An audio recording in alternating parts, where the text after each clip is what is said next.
Kung bago ka lang sa channel na to at isa kang true-blooded Aldab Nation na nagmamahal po kila Maine Mendoza at Alden Richards, tama po ang channel na pinuntahan mo, kaya consider na kitang bagong subscriber. Maine, yung asawa mo, kaya naman galit yung tao pati sa'yo na una, o katulad nun, nagde-deny din kayo na nagde-deny yung asawa mo na di rin kilala yung mga contractors.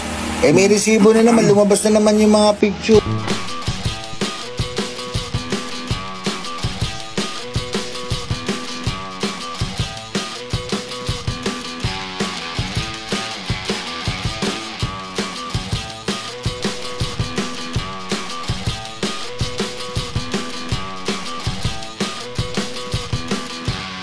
Welcome back mga Aldab. Ito na naman po ang inyong lingkod, si Mr. Destiny, at panibagong update na naman po tayo. Ito yung maingay ngayon kasi issue po ngayon ay hiwalayan nga po ni na Congressman at ni Maine Polkerson. Halos kalahati po ng mga nagkokomento sa atin ay talagang gusto na nga po matapos ang sarswela. Dahil kawawa naman daw po si Mengay, mas apektado po siya. De totoo yan mga Aldab. Kung bakit ko nasabi yan, abay syempre, ipapaliwanag po natin yan. Kaya lagi lang po kayong tututok sa channel ni Mr. Destiny para maibsan po yung galit kina Ibyang at kay Congressman Arjo. Si Mengay po talaga ang kailangan putukan.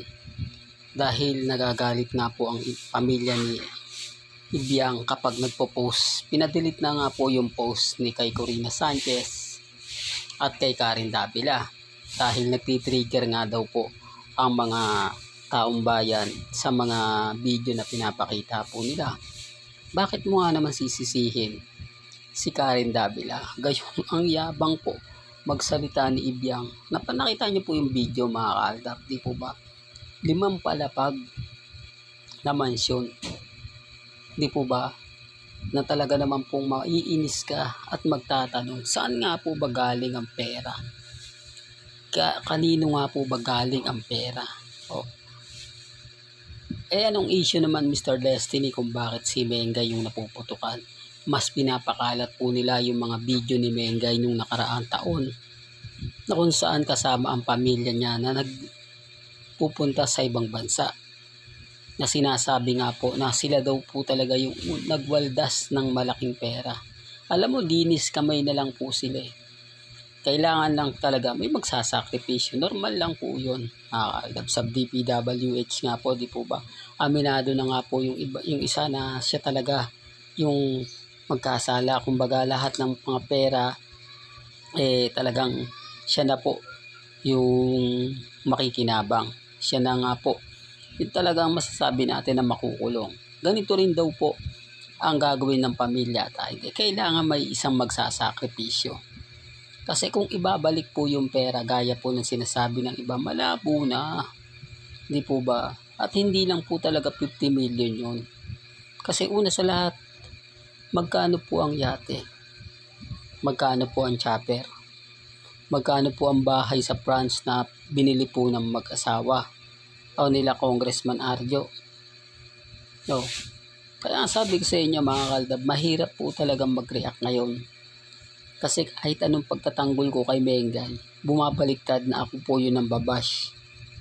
Kasi hindi naman po talaga totoo na si Mengay po talaga yung nagwaldas. Kaya lang syempre nepo babies daw po siya. Kumbaga sa kanya po daw galing. O siya daw po talaga yung nag-trigger. Di po ba? Kasi kung titignan nyo nga naman yung mga gamit ni Mengay, hindi po ba? At yung mga luho na pinagagawa po nila na kung saan parang bakasyon lang o parang napakalapit lang ng ibang bansa. Yan ang gustong-gusto ni Ibyang na pinag-uusapan. Yan yung gustong-gusto niyang ipakita sa social media. Pero kapag nag-post, agad-agad binabas. Kita nyo si Ogie Diaz, biglang bumaliktad. Hindi po ba? Pinakiusapan eh.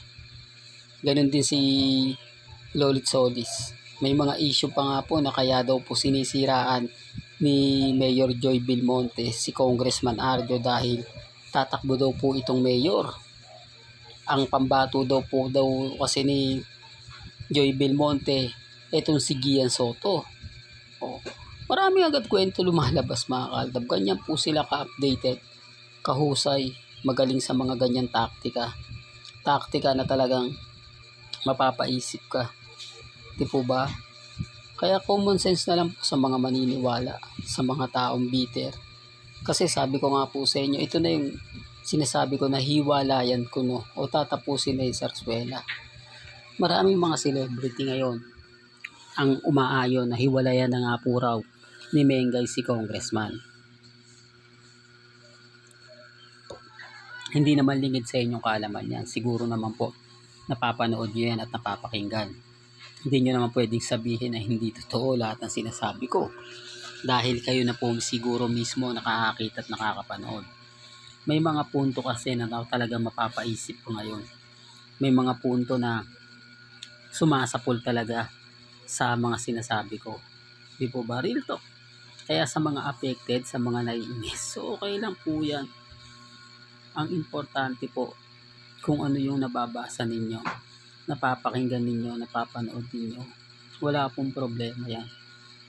Di po ba? Ang importante lang kung ano po yung sa palagay ninyo at kung ano po yung sa tingin po ninyo na tama.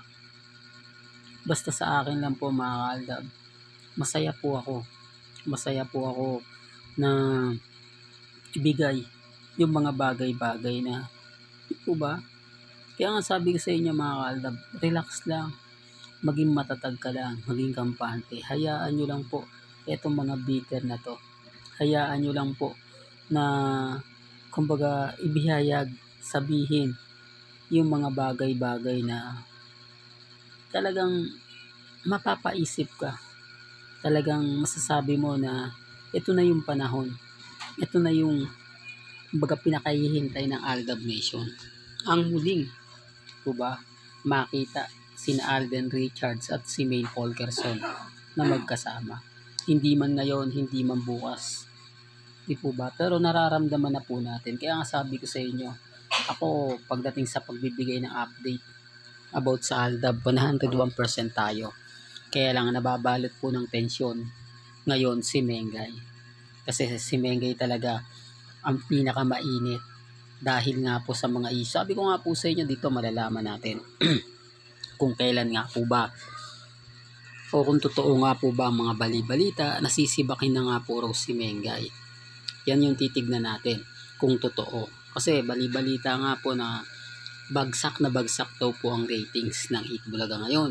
Hindi naman lingid sa inyong kaalaman yan na namamayagpag ang Showtime. Isa na po siguro dahil sa suporta na pinakita ni Vice Ganda nung pumunta siya sa Luneta, nakakuha siya ng simpatya ng mga tao na mas maganda pang panoorin ng Showtime kesa sa Eat Bulaga. Real talk yan, sinasabi ko lang po ito mga kaaldab para lang po malinaw. Pinapaliwanag ko lang po o binibigyan ko lang po kayo ng idea dahil napakarami pong mga tanong. At yung mga mamis po, ito na po, sa October 2 na nga po ipalalabas ang Out of Order. Maraming mga mamis kasi nagtatanong, kailan nga ba yan Mr. Destiny? October 2 na po. Ito po ang kauna-unahang magiging director si Alden Richards. Dito natin masusukat, dito natin malalaman kung gaano nga po ba siya kahusay.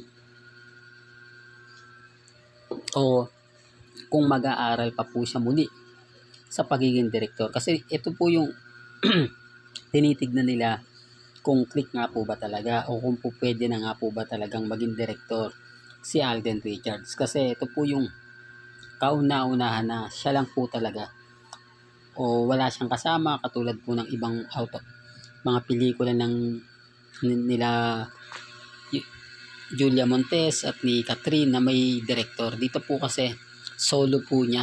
Kumbaga siya po talaga yung tumatayo at talagang yung pinakautak niya po yung ginamit dito. Kaya malalaman po natin kapag nagsimula na po. Hanggang dito na lang po ang ating latest updates. Kaya kung gusto nyo pa po ng pinaka-latest at sariwang update, abay tumutok lang po kayo dito po sa channel ni Mr. Destiny para updated po kayo sa mga bago at sa mga latest na i-upload po natin maya maya lang. Hanggang sa muli, salamat po sa panonood at pakikinig.